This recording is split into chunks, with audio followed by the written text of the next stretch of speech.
So, Coldplay X and Y. Oh man, Coldplay. Their sound, like completely. I really think for me, that's like the convergence point of their albums, where they really, really like. That's the first time they just hit you with everything that they could do, and their huge sound. Mm-hmm. Like I hadn't really heard anything like that prior, because I didn't listen to Parachutes, Mm-hmm. and I didn't listen to A Rush of Blood to the Head until later, until after X and Y, and it was Fix You, man. Fix You is what really, really bought me into that, and I was like, okay, I need to listen to this whole thing just because the songwriting is simple and direct, and just so beautiful, dude. The movement of the song is really what gets you. I feel that. Well, I have a different favorite Coldplay album, but I feel that on that album they really hit their point of their songs are being catered to larger venues, and they needed to showcase that. No, honestly, it all sounds like stadium music. Like, I can't even imagine that music being played off of a PA in like a bar. Like, it just wouldn't make any fucking sense. Mm-hmm. Like, there needs to be space. Like, you just imagine huge space coming off of that album, and that's something I didn't hear because I also wasn't listening to U2 back then. The only U2 song I knew for the most of my life was "It's a Beautiful Day," just because that was their most popular. Yeah. I remember when that came out. Yeah, and then it wasn't until recently that I took a listen to Joshua Tree because you recommended it, and that's where the sound came from.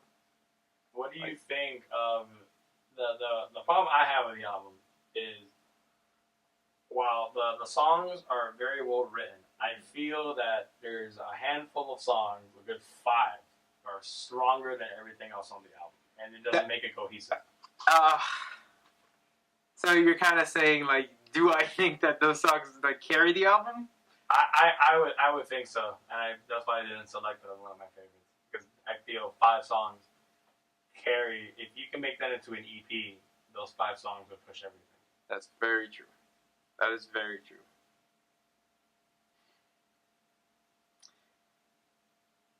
I would have to say that I do like it. I do like it through and through, just because I listen to at least songs like Square One and What If. Like you don't count those. And see, I agree with you on. See, What If is one of my favorite songs of Coldplay. Yes. But between but they have Fix You, Speed of Sound, and White Shadows. That's their sound off that album. Those 3 songs really dictate that. That's very true, but I mean, every album is gonna have its strong songs. But I think through and through those other songs, to me at least, I really vibe through. It's one of those albums for me that I could just put through and listen through the entire thing. Like, I wouldn't stop it or skip it like I would with like things like Viva La Vida, just because there's really only like 2 songs you want to hear off of there. Some dope shit, but I honestly think X and Y was, to me, their best thing, because it kind of like one of my favorite songs off of A Rush of Blood to the Head was Amsterdam, and I feel they took that energy and kind of stuck with it throughout the next one in some of the songs, and I really, really like that. I really like that type of sound that they're going for. What do you feel? So that is their 3rd album. What do you feel that do you think they reached a point where their writing had to change, and why Viva La Vida is what it is because of what they did with X and Y?